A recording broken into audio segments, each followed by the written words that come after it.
Saudações tricolores! Infelizmente, hoje a gente vai precisar falar de mais uma derrota. Tem muito assunto sobre esse jogo entre Fluminense e Fortaleza. Também tem informação do Fluminense no mercado da bola, adiamento de jogos. Então, vem comigo para mais um Giro do Almoço. Meu nome é Julia Cunha e esse é o Jornada KTO 1902.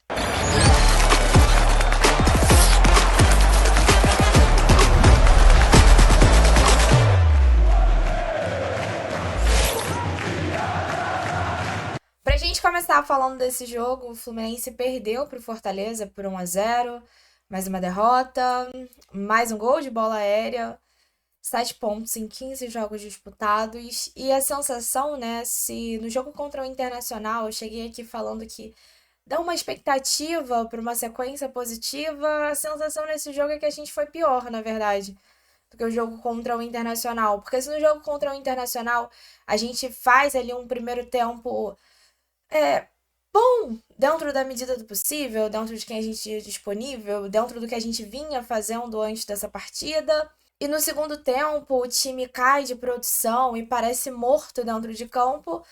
Nesse jogo, a gente parecia morto desde o primeiro tempo. Eu tentei entender as escolhas que o Mano fez pelo pouco tempo que ele tem com a equipe, né? A gente tá falando bastante do Mano Menezes, mas a verdade é que hoje vai fazer uma semana que ele foi contratado, nessa segunda-feira.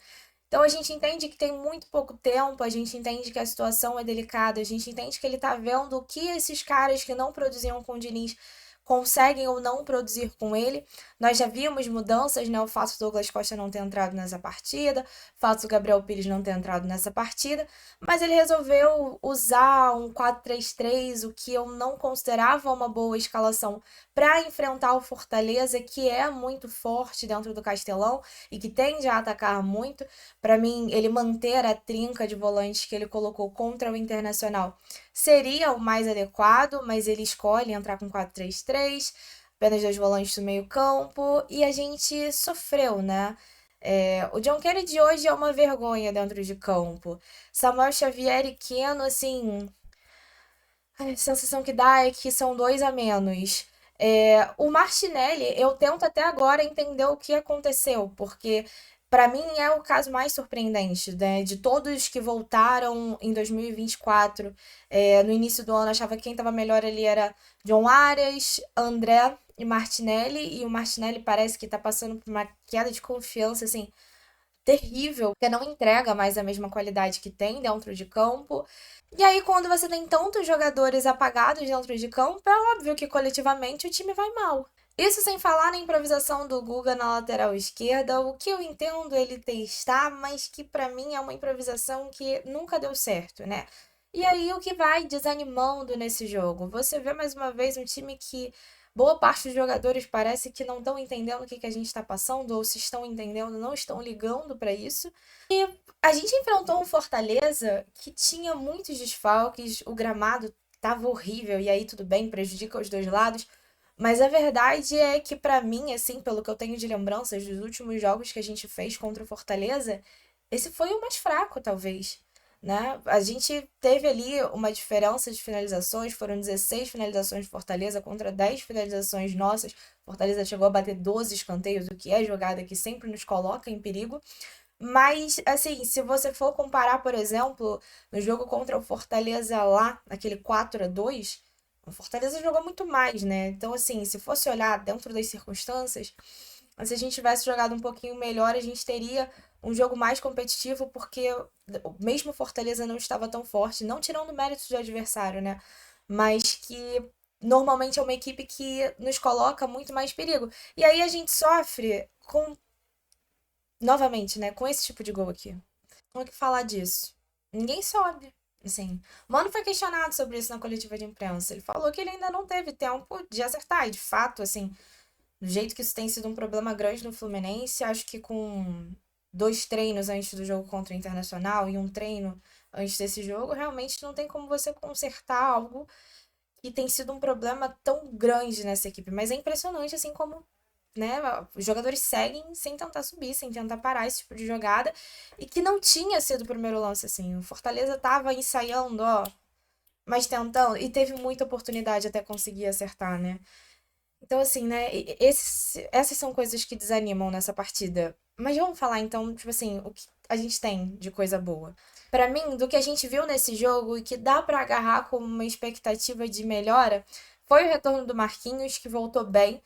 Para mim, até em alguns momentos do primeiro tempo, ele teve um pouco mais apagado, mas a sensação que eu tenho é muito mais por conta da queda coletiva do que necessariamente no que dependia dele. E, obviamente, as entradas do Esquerdinha, Cauã Elias e Gelucumi, que deram uma outra movimentação ao jogo. Se em algum momento a gente acreditou que a gente poderia mudar aquele cenário, foi quando eles estavam dentro de campo, então isso me dá bastante expectativa. Acho que o fato do Mano Menezes começar colocando esses garotos indica que a gente pode ver esses meninos como titulares no próximo jogo. Eu quero muito acreditar nisso, porque aquilo, eu acho que a gente não pode colocar, achar que os garotos vão ser a salvação para tudo, que eles não vão ter nenhuma queda de rendimento ou coisa do tipo, porque são meninos oscilam.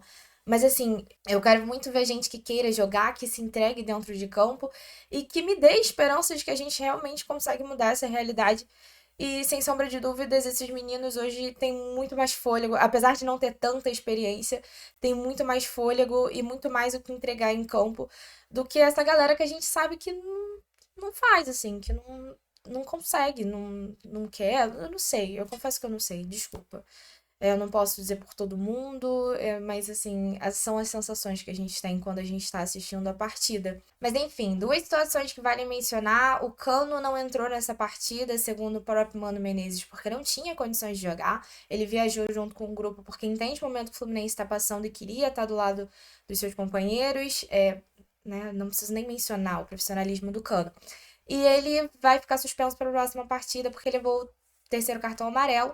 Tomara que seja um tempo em que ele consiga se recuperar para poder voltar a entregar algo pra gente. Eu tô confiante que o Mano vai conseguir ajudar o Cano a se recuperar dentro de campo. Agora a gente vai falar sobre tentativa de adiar mais um jogo, mas antes disso eu vou pedir pra você deixar o seu like. Sei que o momento não é animador, mas a gente segue aqui, né, firme e forte, tentando trazer o melhor conteúdo de Fluminense pra você. Se você puder deixar o seu like, ajuda demais aqui o Jornada. O Fluminense pediu o adiamento da partida contra o Cuiabá. Essa informação foi dada pelo Lessa. Essa partida, até o momento, como não foi adiada ainda, está prevista para o dia 21 de julho.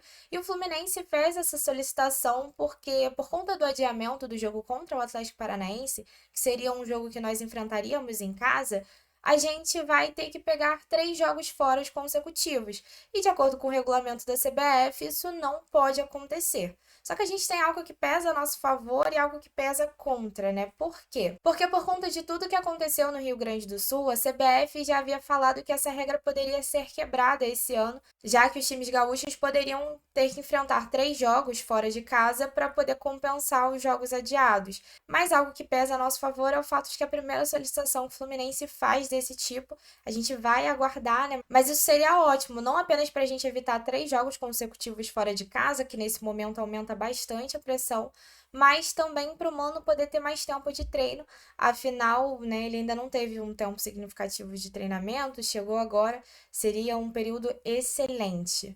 Agora vamos falar sobre o mercado da bola. Para a gente começar a falar sobre o mercado da bola, eu vou te pedir para se inscrever aqui embaixo, porque eu sei que esse é o assunto que vocês mais ficam esperando ao longo do vídeo. Então, se você ainda não é inscrito, inscreva-se aqui embaixo. E vale mencionar, né, o que o Mano fala sobre isso na coletiva de imprensa. Ele fala que ele não vai iludir, né? A gente vai contratar diante das limitações que a gente tem.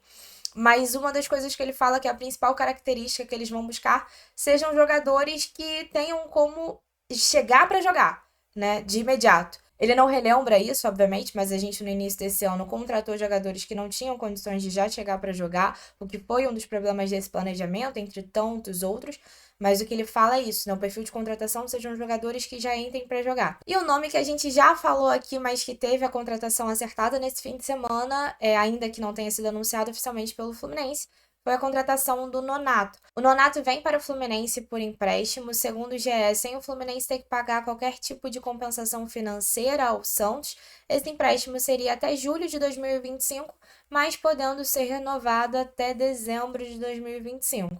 É um jogador que está embaixo lá no Santos, a gente já falou sobre isso, mas uma posição que o Fluminense precisa, né? Para mim, o Nonato é uma boa, mas não é suficiente, a gente vai precisar trazer mais gente, só que me anima o fato de saber que um dos caras que coordena essa parte, que dá aval para o jogador vir ou não, me dizer, né, dizer publicamente que vai vir quem tiver condições de chegar para jogar para ajudar o Fluminense de imediato. Agora, sobre uma outra contratação. O Fluminense tem a possibilidade de trazer um meia de 19 anos para o clube. Vou compartilhar a matéria na tela com vocês. Fluminense atravessa paulistas e contrata a revelação do futebol de Luxemburgo para testes. Enzo Lima é filho de imigrantes cabo-verdianos e fala português. Ele defendeu a seleção de base de Luxemburgo e, vinda para o Brasil, atende ao desejo familiar. Essa matéria foi escrita pelo Marcelo Neves.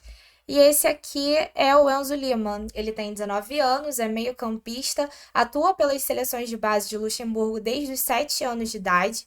Tem apenas 2 jogos pelo profissional, mas chamou a atenção cedo, né? A primeira vez que o Enzo chamou a atenção dos observadores foi durante a disputa do Campeonato Europeu Sub-17 em 2022. Luxemburgo foi eliminado na fase de grupos, mas fez bons jogos contra a Itália e a Alemanha. Ele vem para fazer testes aqui em Xerém, vai passar um mês aqui no Fluminense. E quem sabe, né, uma possibilidade. Talvez você esteja até pensando, Júlia, mas ele vem para a base. Sim, tudo bem, mas é um garoto de 19 anos. Pode ser que, vindo para o Fluminense, se destacando na base, ele tenha alguma oportunidade cedo, né? Surja cedo no profissional. Então, vale a gente ficar de olho, porque se trata de uma contratação do Fluminense, né? Independente se é base ou profissional, uma contratação para o Fluminense.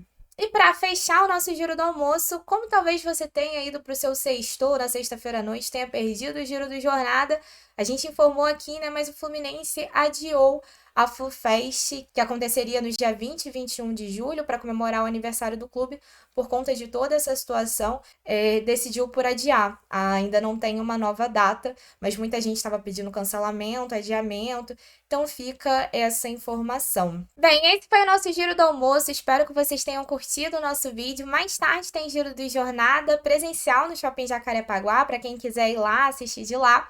E amanhã eu volto com vocês aqui a 1h da tarde. Saudações tricolores!